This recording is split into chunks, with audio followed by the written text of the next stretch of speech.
Good afternoon. Welcome to this rainy, dark episode of the Play Guitar Podcast. I'm Lee Anderson, and we are here every Monday doing the live podcast. Today, we're streaming to YouTube, Facebook, and also our Facebook group today. So super happy to have everyone here.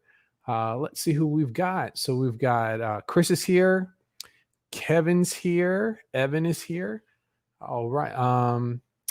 Phil is here. Awesome. Sending good vibes. There we go. There's a little good vibes there. Dean is here. Evan says, hey, it's a shirt. There's another shirt. How about, let's see here. This is the one we're sporting for today. And let's see, we've got a few other folks in here.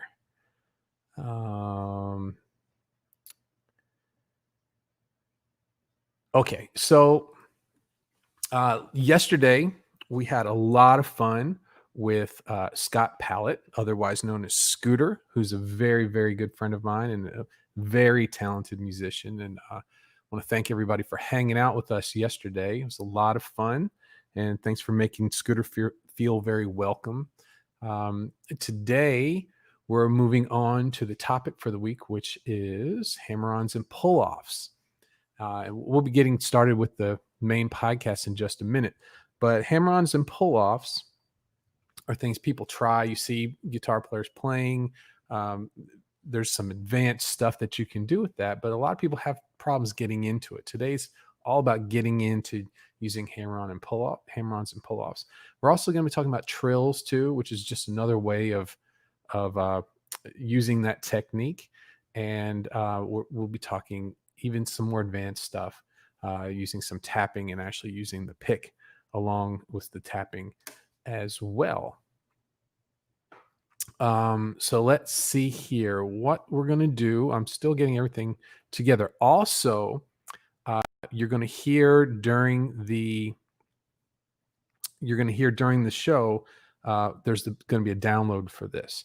And so I'm about halfway done. What I'm doing is a tapping and trill and hammer-on and pull-off mega exercise that you can do that starts on quarter notes real easy and then works its way up to eighth notes, 16th notes, and 32nd notes. And what we're going to do is I'm about halfway done with that right now. So by the time the audio podcast goes out, it'll be done. So for everyone who's here and who's watching in on YouTube and Facebook, that'll be out probably tomorrow. I'll probably have that done this evening. And for those who are watching on Facebook, I want take a look at the description of the post because you can comment if you'd like to comment and like everyone to see your questions between the platforms.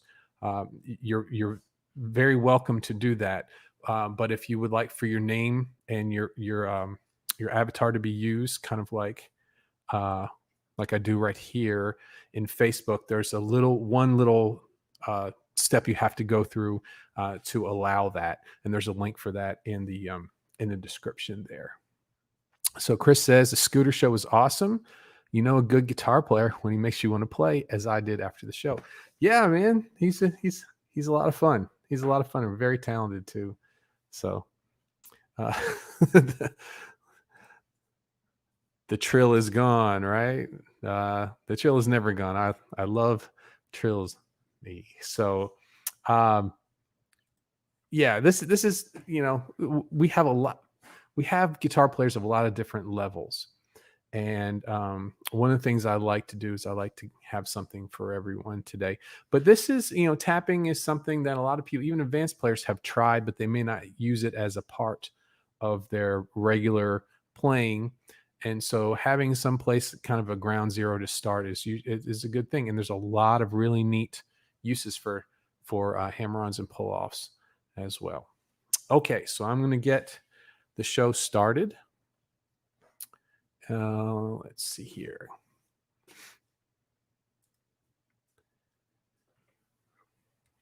Chord. Let's see here. Okay. All right, let's get this rolling here. Being able to use hammer-ons and pull-offs effectively can take your lead. Let's go. Let's start that one more time. That was awesome. That was great. Here we go. Take two. Being able to use hammer-ons and pull-offs effectively can take your lead playing to the next level. Today, I'll show you how to use them, the different uses for them, and some very cool exercises you can do to get that smooth sound into your playing. So stay tuned.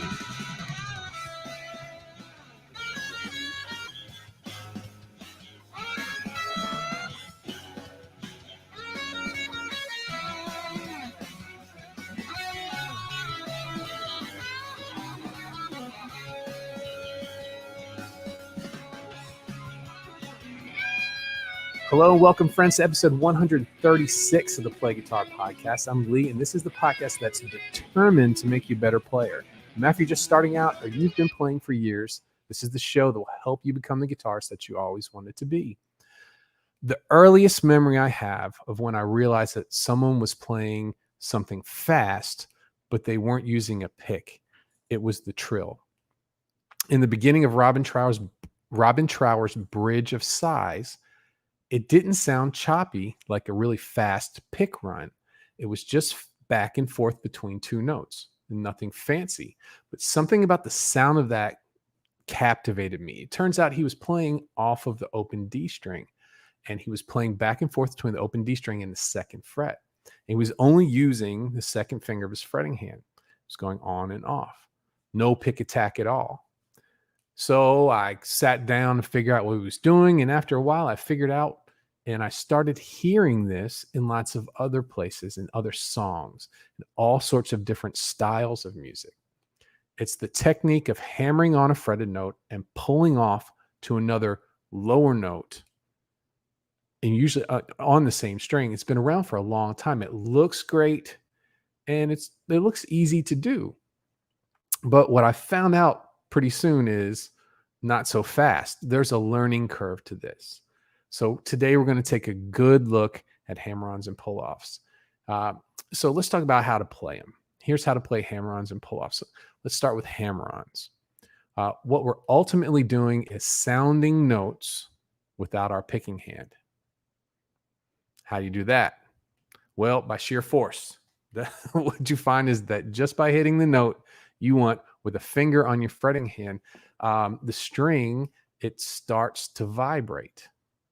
Now, this isn't just pressing the string down. You have to hit it fairly hard. You can try this by bringing your third finger on your fretting hand down fairly hard on the third fret of the high E string. If you do it just behind the third fret, it should be pretty easy to hear the third fret note ring out from the force of your third finger. But what you'll find quickly is that this technique of hammer-ons, it has a pretty heavy physical component to it. And there's a few negatives to it as well. The first thing you're going to find out right away is sore fingers. You have some added pressure here. The pressure of hitting the string with the tips of your fingers is going to take a little getting used to. But just like when you first started playing guitar, and that soreness that wouldn't go away, and you feel like forever your fingers are never going to feel better. Do you remember that? And then what happened? 2 weeks, maybe to a month later, it went away. Well, this doesn't last that long either. Usually a week or two is how long it lasts for the fingers to stop being so tender from this. But some other things too. The next is going to be, and this is the biggest issue, is a lot of hammer-ons and pull-offs are really tough on the back of your hand and on your wrist. To the point of some serious hand pain can be like. And just like anything you do on the guitar, what we need to do is we need to start slow, and we need to get we need to get our hands and wrists used to moving back and forth, but also that pressure pushing them down. There's so much force in hammer-ons, it's easy to strain your muscles on that. What about pull-offs? How are pull-offs different from hammer-ons? And how do we perform them? Well, pull-offs, it's pretty much the opposite. They're physical, but they're in a different way. Instead of lifting your finger off of a note, just like that, you're actually going to be pulling down. Okay, so here's our hammer-on. And there's our pull-off. You see that I'm not just lifting my finger off, I'm pulling down towards the floor. Now, I'm exaggerating that. You wouldn't go that far.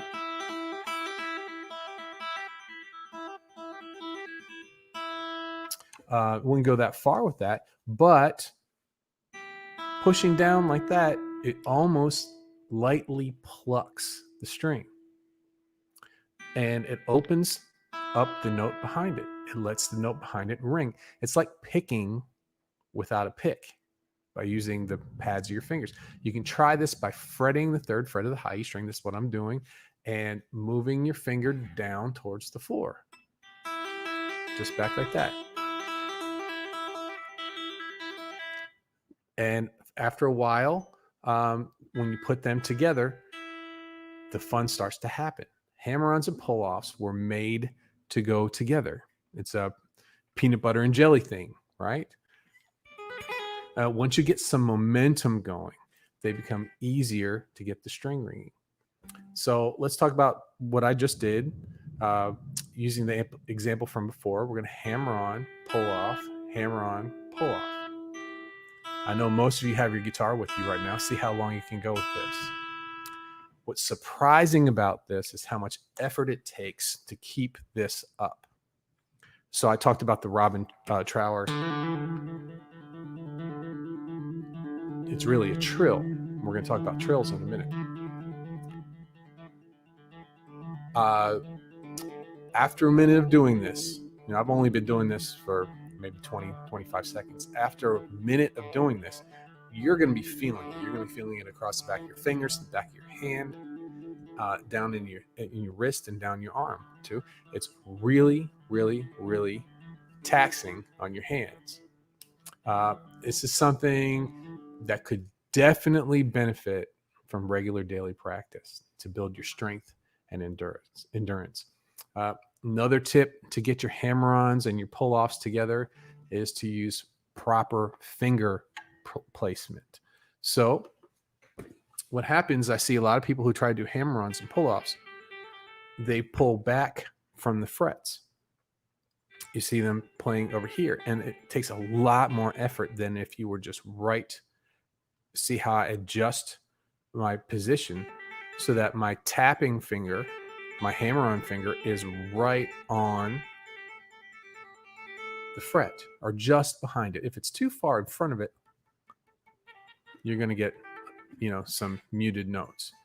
But making sure that every single finger that you're using for the hammer-ons and pull-offs is right behind the frets. Okay. So that's the first tip for that. Another quick tip that I didn't have in my notes here, but the lower the action on your guitar, the easier it is to do hammer-ons and pull-offs. If you're having to not only fret the note, but push the string down at the same time, it takes a lot of extra effort, and there's a lot of places where things could go wrong. Okay, well, let's see here. The more force that it requires to get the note to sound is kind of accentuated in these lower strings. A lot of people, when they do hammer-ons and pull-offs, down here on the lower strings, it takes a little bit of extra effort. If you notice, you go up to the 5th fret or 7th fret, much easier to play. The next tip that we have is to get your hands out in front of the guitar. I have a few students who like to really take their guitar strap and let it out, right? And so the angle of where the hand comes out in front of the guitar is it's tough to get your fingers coming straight down on the frets. When you have your guitar pretty low, your guitar neck is one angle and then your arms at another angle, and you can actually see when you try to play chords that your fingers are diagonal across the fretboard, not evenly spaced.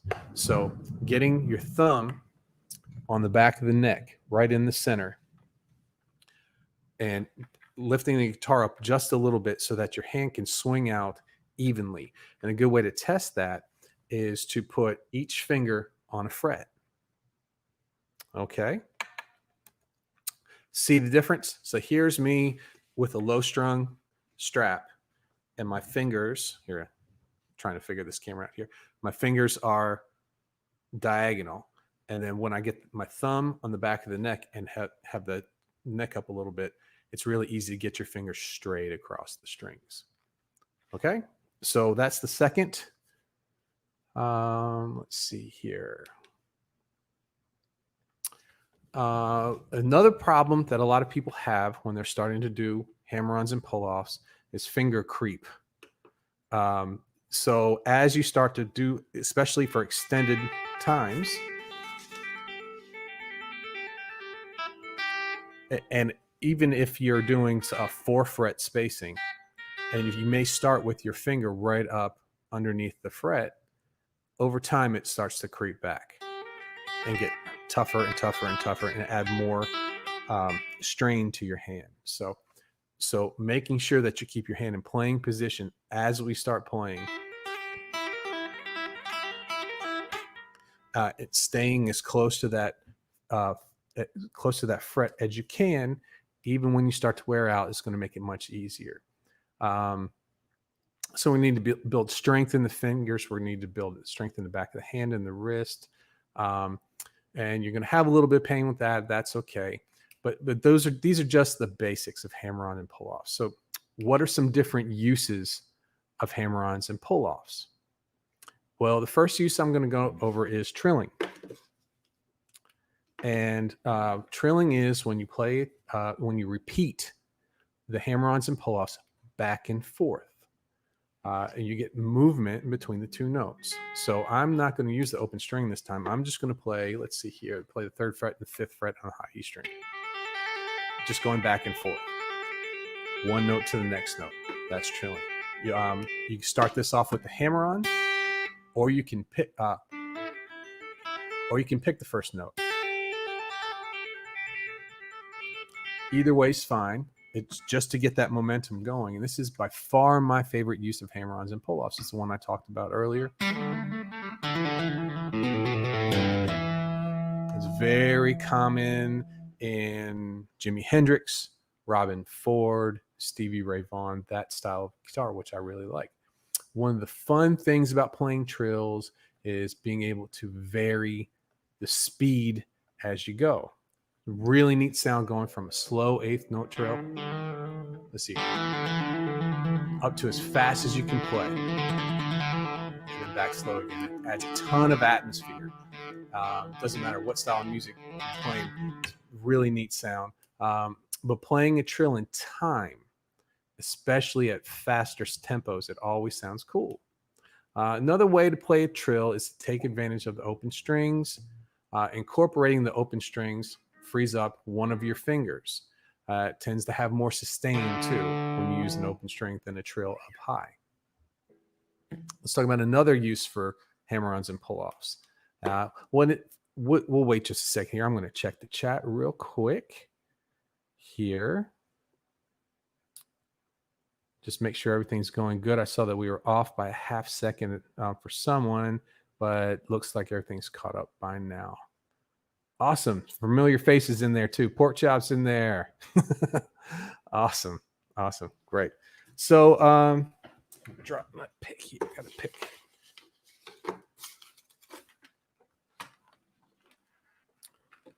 Don't need it for right now, but going to need it in a few minutes.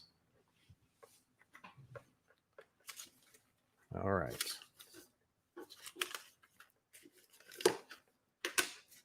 We're going to get into legato playing in just a second. Oh, this is one of those days where the guitar picks just travel away from me.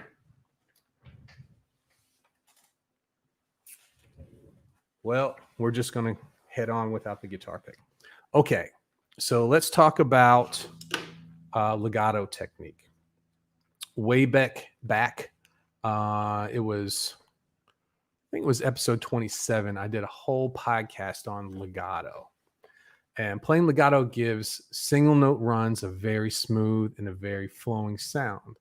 And you don't have the attack of the pick. This can be used with just hammer-ons if you're just going up, or just pull-offs if you're going back. But typically it's a combination of both. And you hear the style, it's used going up and down scales a lot. And it's usually used with a lot of gain. When you're playing up or down a scale, the notes are right next to each other and they're really easy to get to.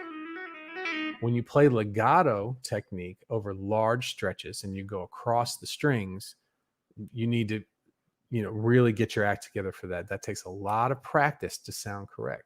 So what you'll hear, a lot of players, when they use legato technique, which is going up and down the scales with the hammer-ons and pull-offs, they stick close to the notes in the scale, one after the other. Playing fast runs across the guitar with 3-note per string scales. That can sound fantastic using legato technique.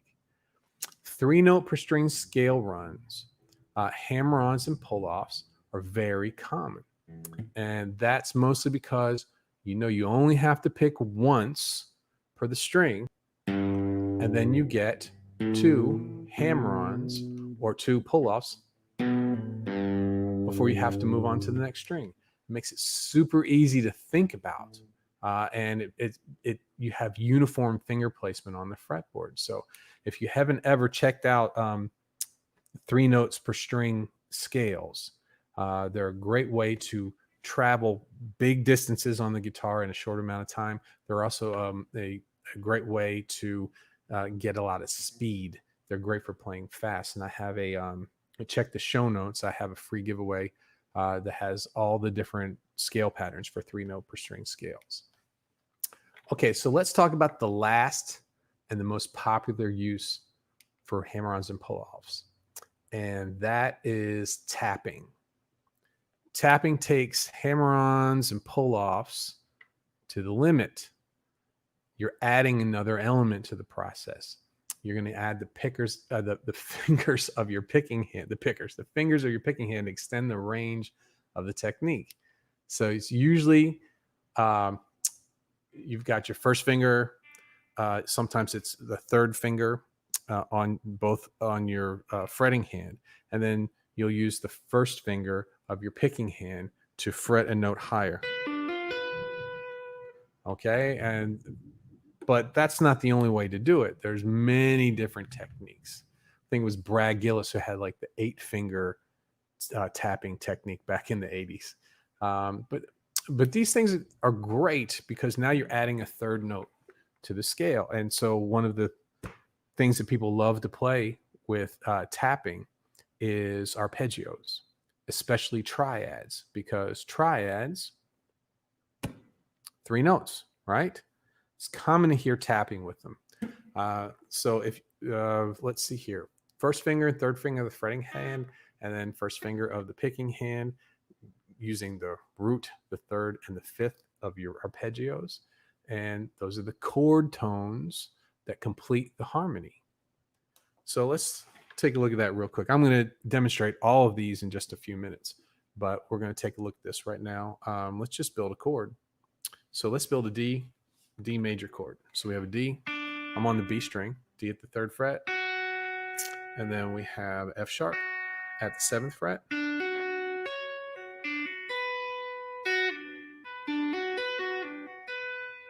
Let's see here.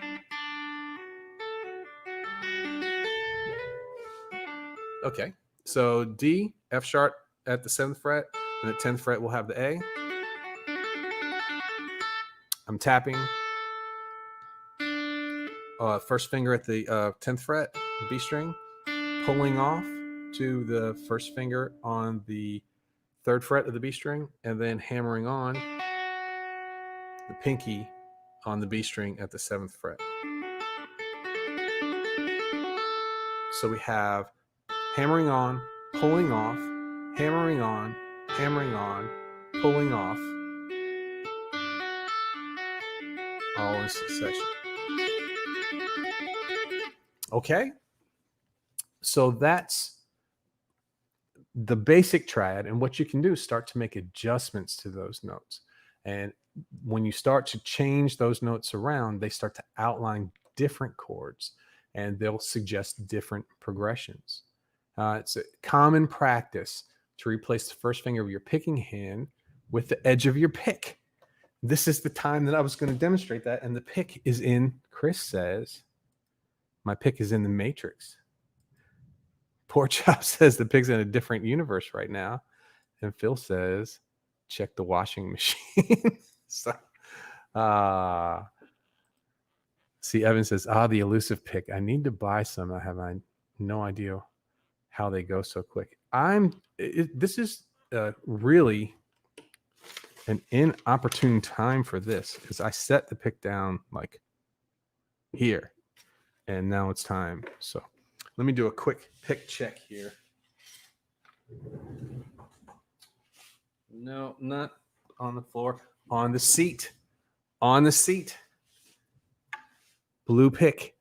Back in action. Awesome. Okay, so let's see here. The edge of your pick tapped on the fret. So what I'm going to do is, I was just doing a D major. D major arpeggio using tapping. And I'm going to take my pick, and instead of using my first finger for the 10th fret, I'm going to use my pick.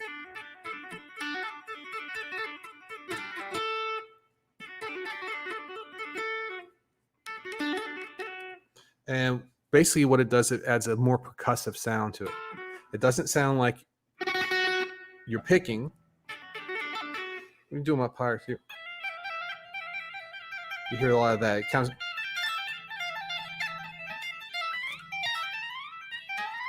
You hear a lot of people try this, and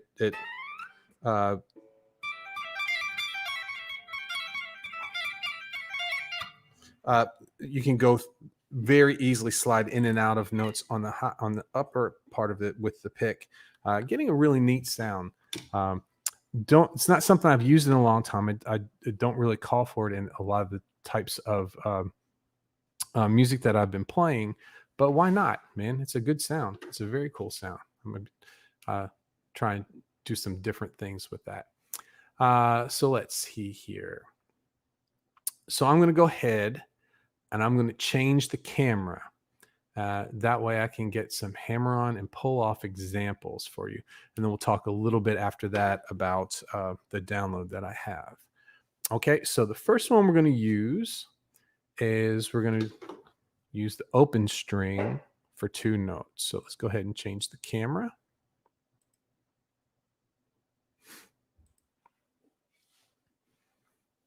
All right.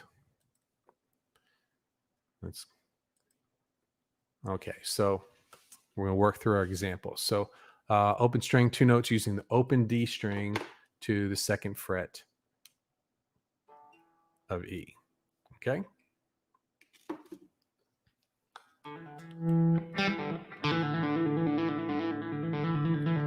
So that's 2 notes using an open string.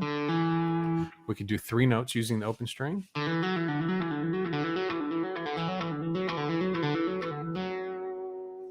We could do a major triad using the open string. So this would be D, F sharp, and A. This is on the D string, open, 4th fret, 7th fret.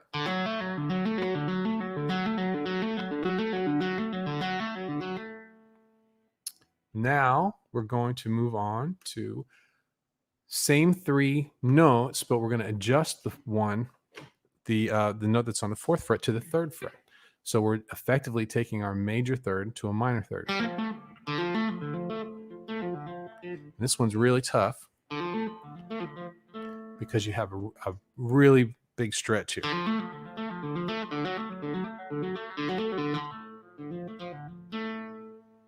Okay, so those are the basic ones if you want to start taking advantage of open strings, 3 notes, and then using some arpeggio notes. But let's talk about some legato style.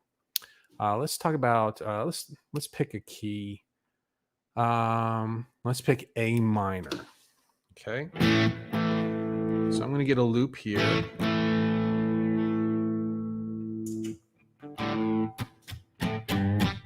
Just a really easy chord progression. And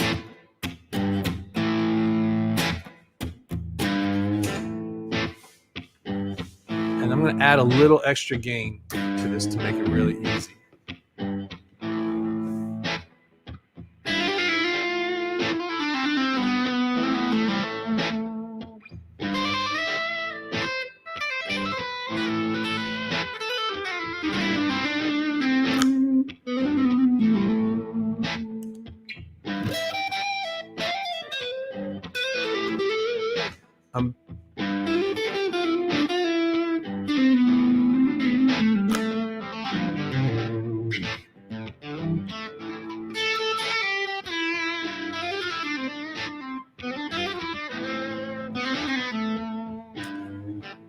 So sometimes I was plucking the first note on the string and then letting it ring, letting the hammer-ons and pull-offs create the rest of the notes on that same string.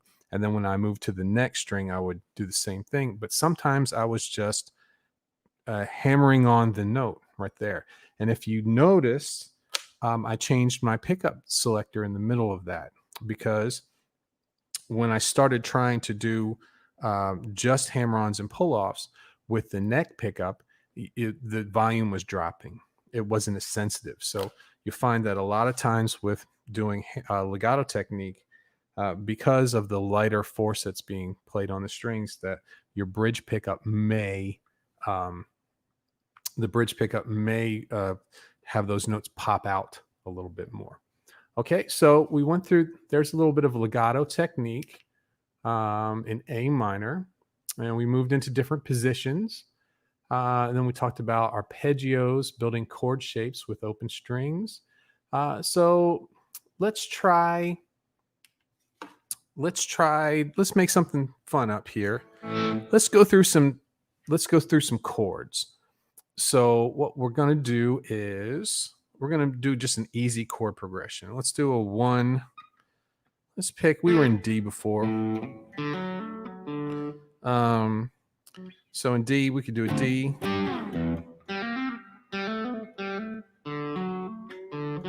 So we have D, F sharp, and A. And then if we were go to, I want to write this down so I don't forget. So we're going to do a D chord to a G chord to an A chord. We're going to make a little chord progression. We're going to do some tapping through that. So we have D, F sharp, and A over our D chord. And then we have G, B, and D over the G chord, and then A, C sharp, and E. So let's figure this out here. For the D chord, we have D, F sharp, and A. I'm going to start in the place I was, but I may change this. Okay. Now, how can we change this to the G chord? So we'd need a G. Well, we could move our first finger up, a B, and a D, the open string. So our D major chord, D, F sharp, A. And now for our G chord, open D, G, moved up 1 fret from the 4th to the 5th, and then B up to the 7th.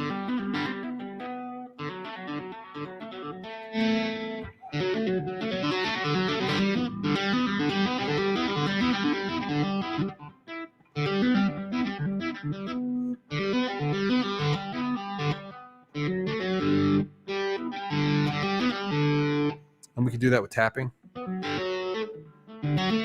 Let's just keep it how it is. And let's see here. Now we have an A, C sharp, and E. So we can grab the E down here on the 2nd fret from the D. The A could be, let's see here.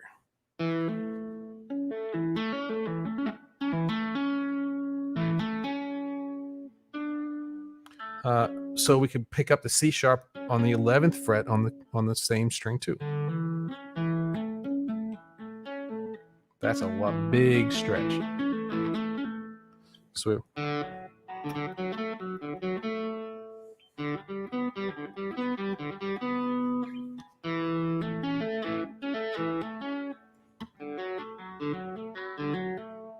okay, so just by shifting those notes, we were able to go through 3 chords. Now, if I was going to play this, I wouldn't play this where we just did it in the open position, because it's very tough, especially when we get to that A chord, the A, C sharp, E.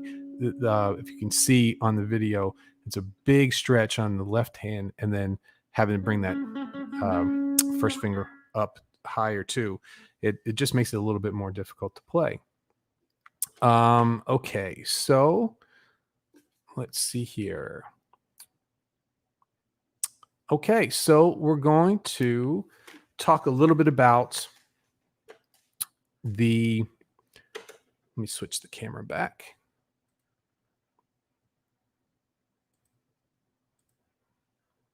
There we go. Okay, so we're going to talk a little bit about how do I start practicing these? How do I get to playing these and start building up speed and getting my hands used to these big stretches and all of that? So I'm going to go ahead and open up my workout, my hammer-on and pull-off tapping workout. So I'm going to go through the first 3 episodes. First 3 lines with you pretty quickly.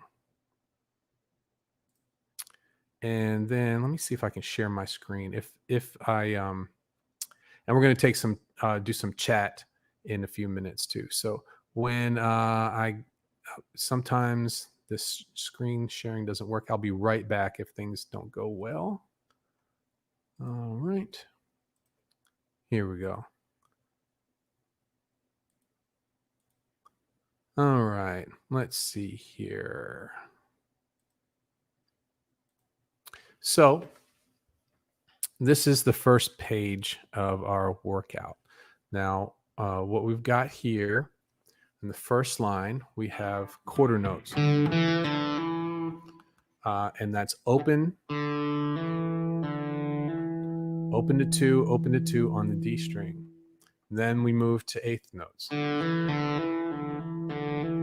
Okay, so if we run 1, 2, ready, go.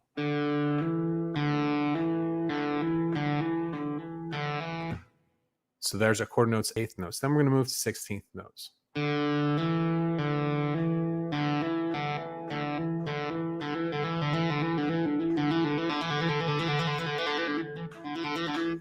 All the way through 32nd notes. So we start slow.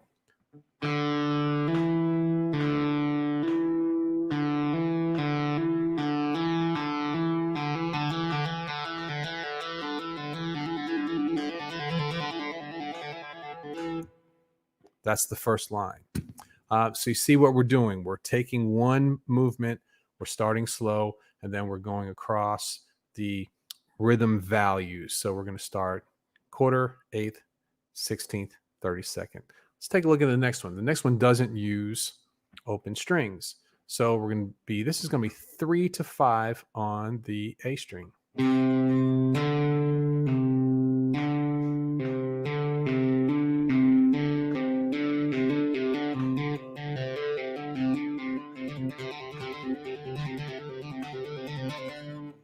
All right, so now in our third line, we're going to start with open, 3, 5, 3. So we're going to do a hammer-on, pull-off.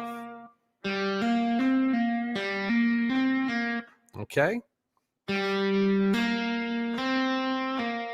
8ths, 16ths,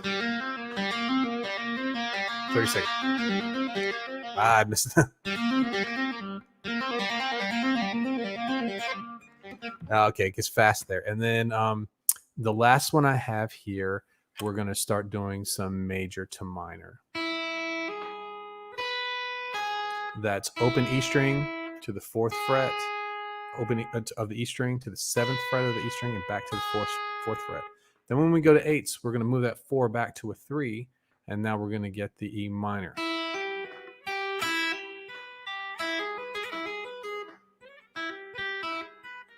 See here.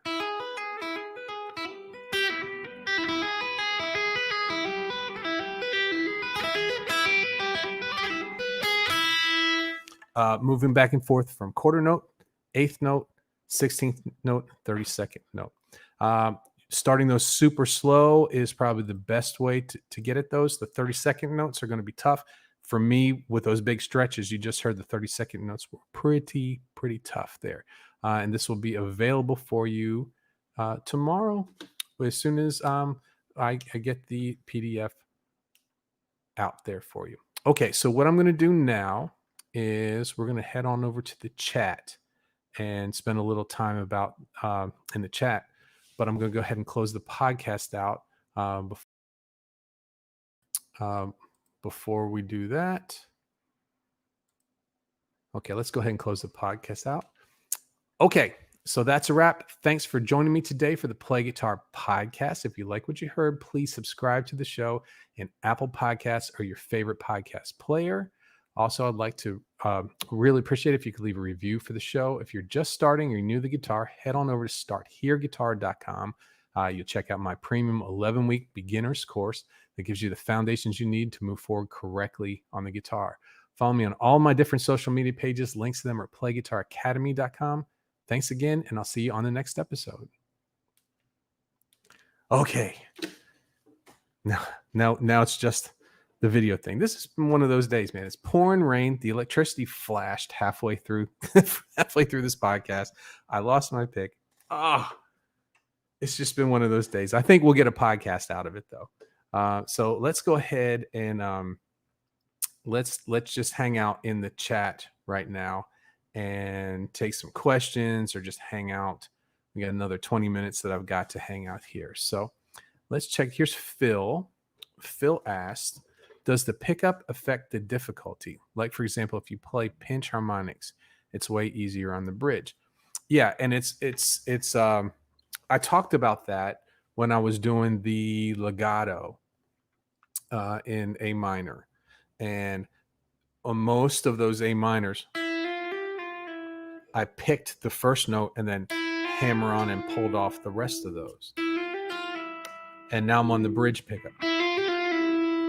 But if I tried to do that without picking, it was okay on the bridge pickup. I just had to kind of slam down the first note. But when I was on the neck pickup, hear how the volume really goes down there. So by the bridge, it's going to pick up a lot more. It almost has a compression to it. By the bridge, it takes a lower sound note and pushes the signal out a lot easier than the neck pickup does. Also on a Strat, they have this thing called Stratitis, where the magnets right here on the neck pickup, especially on the bass side, they're a little strong for these strings. If you notice, a lot of people, if you see any close-ups of a lot of pro guitar setups, is they'll take this side of the neck pickup and they'll lower it down. One is it doesn't have as much bass, but another is when it's close to the string right here, it tends to make this low E string, and sometimes even the low A string, it tends to make it out of tune. So there's a pull on the strings from this pickup here. So there's issues with the neck pickup and volume. The bridge pickup is going to pick up your volume a lot. It's going to be a lot easier to get signal through that. Kevin said, Lee Van Halen. Well, not really. That's not my this is something I did a long time ago. It's not really part of my playing style now, but it's important. It's important to know how to do it. I do use legato technique a lot, and I do use trills a lot, but I don't really use tapping much, but I have in the past. This is Pork Chop. This is William, right? He was the student of mine for a long time. Great to see you, bud. Glad you're still teaching. It's great to see you, man. Sorry, I was in the middle of that podcast. I could have given you a better hello there. Not using the tortoise thing. No, it's the blue pick, man. That's the one right there. Chris says it was fine. Yeah, we get through it. We get through these. These are just one of those things, you know. I'm glad that the electricity didn't go off because all the lights flashed once. Could you hear the thunder as we were going through that? Very, very interesting. Okay. I'm going back a little bit. I think there were some questions here. Phil says, OMG, that's exactly what I always had problems with. Why did I never thought about just moving up to the fret? Yeah. And a lot of people who get frustrated with tapping and frustrated with hammer-ons and pull-offs usually are trying to play those notes like you would play a chord or like you'd play a scale, where it's not that important. You all of the force is coming from your pick, but when these fingers are doing the work, you need the closer you are to the fret, the easier those notes are going to pop out.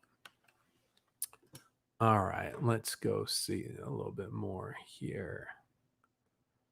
Yeah, Dean said, I saw that while we were going through. Dean said it was off by half second, then it's caught up now. I've noticed that on YouTube lately, watching other people too. If like it'll seem to where it used to just buffer and you'd see the swirly circle thing. Now what happens is it'll slow down and get off track. So the audio kind of keeps going, but the video doesn't. And then like sometimes even up to a minute later, it speeds up real fast and catches up. Very odd. I guess they're adjusting how they do things.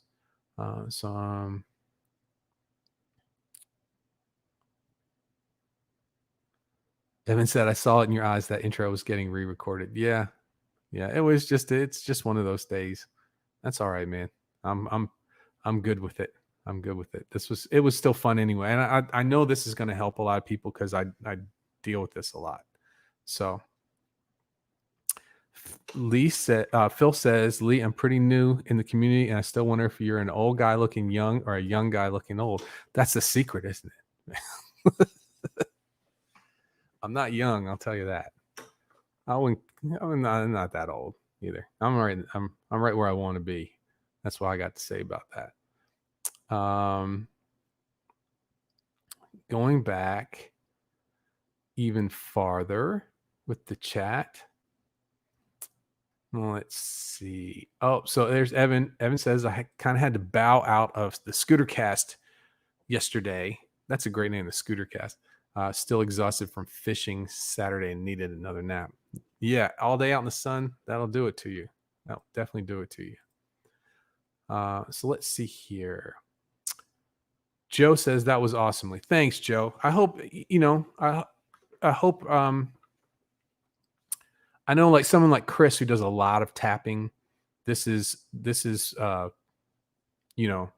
stuff that he's probably familiar with, but I know a lot of us, it's kind of new for a lot of people. So it's fun to play. And once you get it going correctly, things really sound good in your playing. Once you can use, I like to be playing a little bit and then just do a little bit of hammer-ons and pull-offs and then go back to playing a little bit too. So let's see here. And what's funny from what Dean said earlier, what I'm seeing is a tiny bit delayed just now, and it just wasn't a few minutes ago. So a very odd day today. Could be the weather. It just got really weird here for a little bit. I'm thinking of everybody up north, northeast United States. You've got some bad weather headed your way. We escaped it. yesterday and today, but it's kind of heading your direction. Let's see here. Chris says, oh, here's Joe. Thank you, Joe. I appreciate that. I'm glad you could make it here today. And Chris says, I like some of the Frusciante. How do you say that? Frusciante fills off the blood sugar out, the chili peppers. Yeah. He's not afraid to try anything out. So that's pretty neat. Phil L says, I mainly use pull-off and hammer-ons in jam sessions playing out just to fill an uncreative gap, like hanging in the G string, fret 5. And okay, let's go through this. So Phil says, I mainly use pull-off and hammer-ons in jam sessions playing out just to fill an uncreative gap, like hanging in the G string, fret 5. And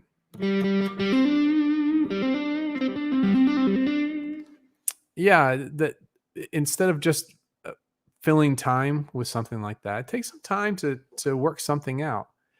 It's no different than playing through scales. You know, it's no different. You're just using a different technique to do it. So I find, here's one that I like to play, especially if I'm doing like a harmonic minor type thing. I find I play this a lot. I play it in blues. Sometimes I'll play this, pick the 12th fret, hammer on, pull off, and then go back a half step. For Chris and Evan, who are in the natural minor to the harmonic minor, I think Evan's already in harmonic minor, and Chris may be about to get into that. This is a neat way to use.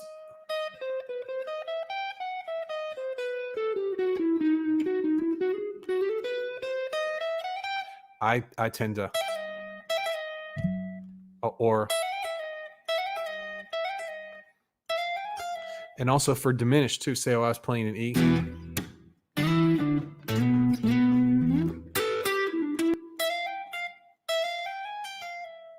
If I wanted a really quick, little bit of a flavor of a diminished sound,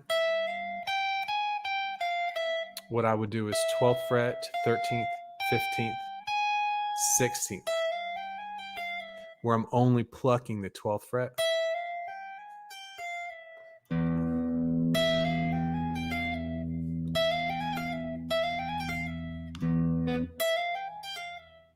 So together, some neat sounds, and you can throw those into a lot. I mean, right there, it sounded a little like Metallica.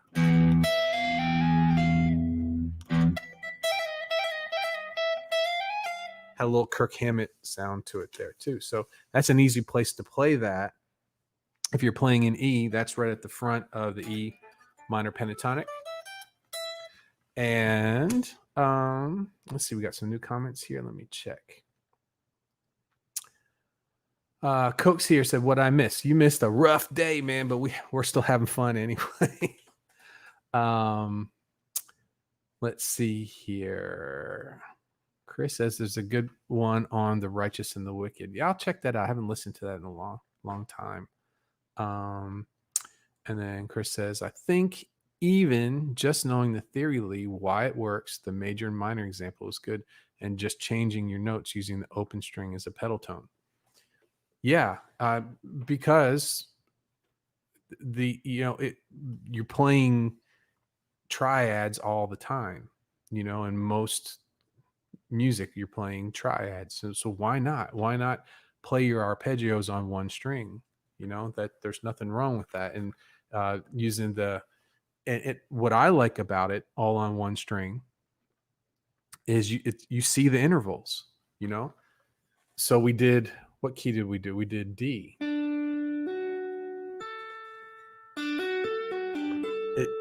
One of the problems with the guitar is it's not laid out plainly, like the piano is. It looks kind of like in a jumble. And here we can see there's our root note, and then our major third.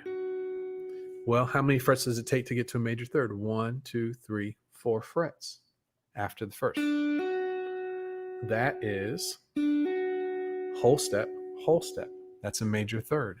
And then to our A note, which is the other note in a D triad, well, we're going from the 7th fret to the 10th fret. That is half step, whole step, which is a minor third. So we're stacking a major third and a minor third.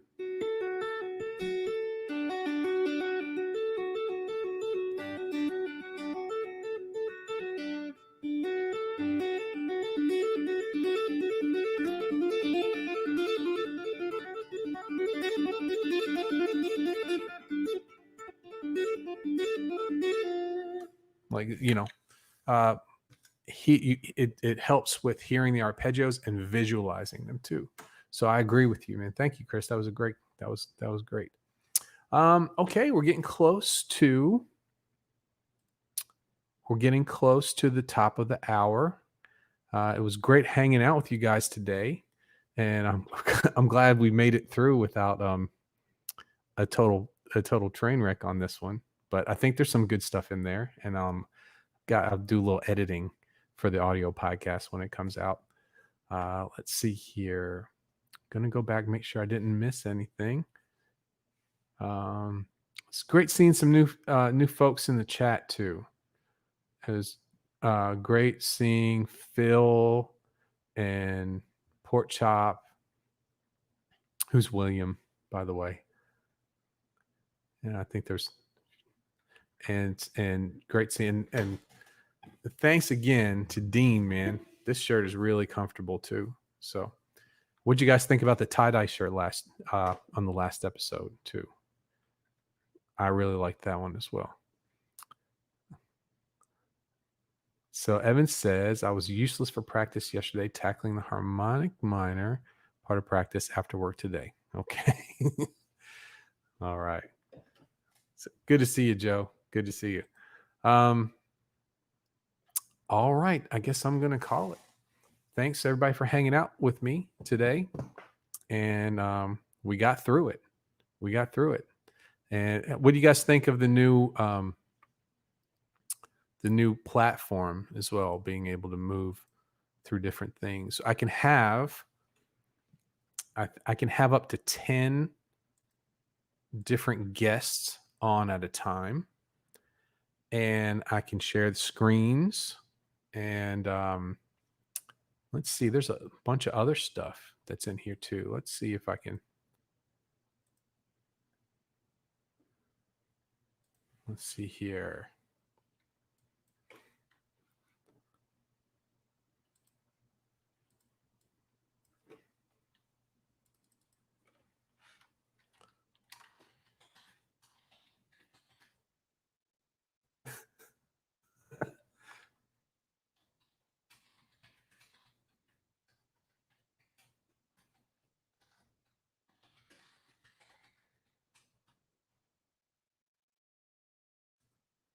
Here we go. Rev Ev in the house, right? So there's a lot of different things that we can do here. A lot of different overlays, and playing videos, and I'm liking it. I'm liking it a lot. Have noticed. Are you noticing a little bit of a delay with my voice too when I use this camera? It doesn't seem to do it with the webcam, but I'm using my DSLR, so I don't know. We'll have to see that. So let's see here. Chris says, I want to see Joe and Dave, the Satch brothers, hitting those taps. Yeah, I do. I want to see that. The Satch brothers, whatever you gets called. Phil said, see you soon. Phil says, no delay here. Dean says it seems okay. Good. Okay, great. Evan liked the tie-dye. Very nice. And Evan says it looks slick. And Brendan says new platform is great. Okay. Yeah, so this is in 720p. I was streaming in 1080 on the other platform. I can do that with this. But I don't know if it was what they've done is they've upped the bit rate for the 720. It's not that big a difference between the two. So I may stay just where it is right here if everybody thinks it looks pretty good. Okay. All right. Okay, everybody. Well, that's it. That's been a good week. Good week of streams. Phil says 720 is fine. Great. We had a lot of fun with Scooter yesterday. The a lot of new stuff, new platform. Everything's working out good. So I'm happy. I'm happy with this. No delay here. It says I'm famous. Yeah. Let's see here. Chris said, "What's the software you use to make the PDFs? Which PDFs? The full page or just the tablature and the music stuff? The one that I was this one, that program here. Is that what you mean? This program right here is called Guitar Pro. In fact, it's Guitar Pro 7. And every single one, oh, there it went. There we go. Everything all the tab and everything comes from Guitar Pro 7. I've done some shows on it as well too. Yeah, it's what's neat about it is it'll play like here. Let's see if it'll play this. Let's see if you can hear this.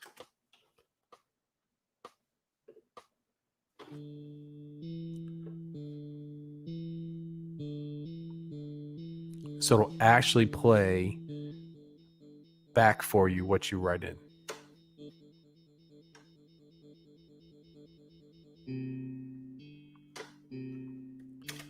And it has drums, it has bass, it has distorted guitar, it has all those kind of things. So Guitar Pro 7 is a definite piece of software that I would recommend if you want to. Sometimes if I get an idea, I'll just tab it out on this.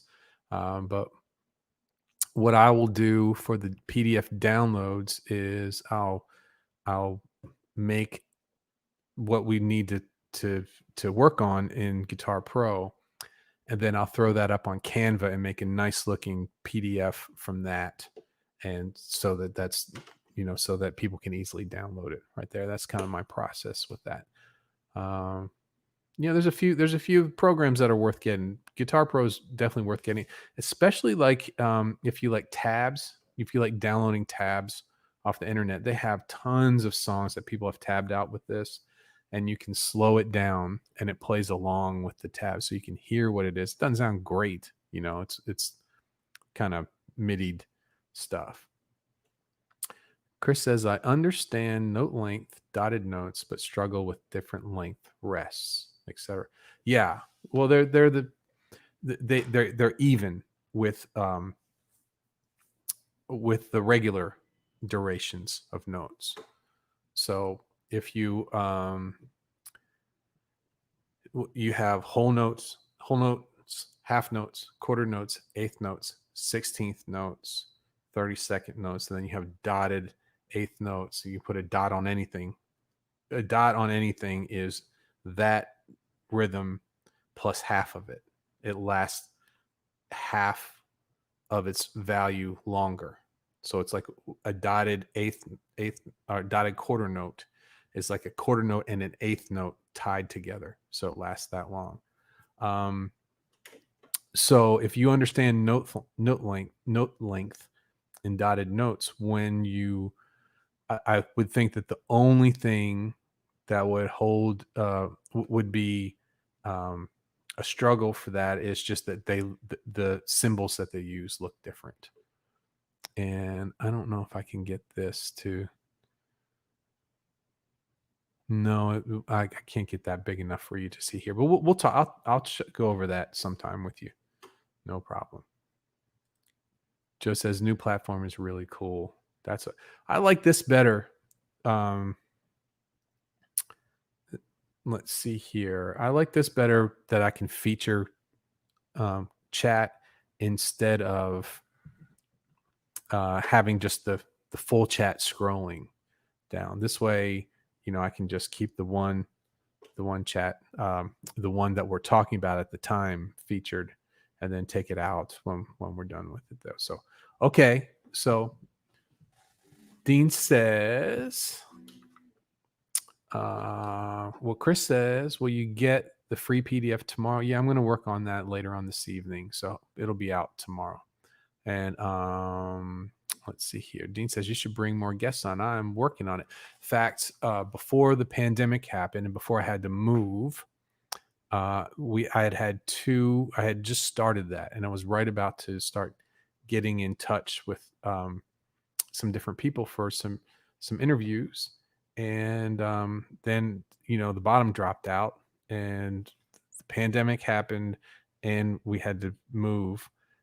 So that got put on the shelf. But what we're going to be doing is, as things smooth out, and I should be through all of this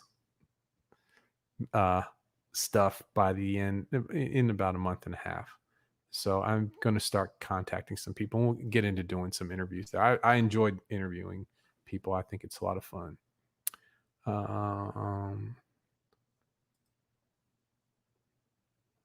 Chris says, I'm thinking it might be useful when I get to transcribe and get a better handle on note length. Yeah, it's very useful. It's a great learning tool. And Brennan says it's worth checking out. And let's see here.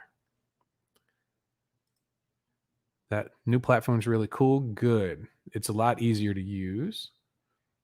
And let's see here. Evan says chat looks great on here.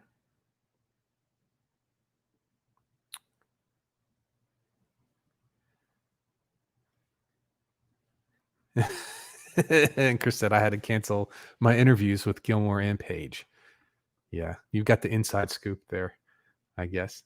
I got some ideas. It's just getting the time to reach out there. So, okay, everybody, I'm going to go ahead and go. Have a great rest of your week. I will be back here on Friday with guitar news, and hopefully the weather will be better and things go a little bit smoother. But it was great to hang out with you guys, and I will see you soon. Bye-bye.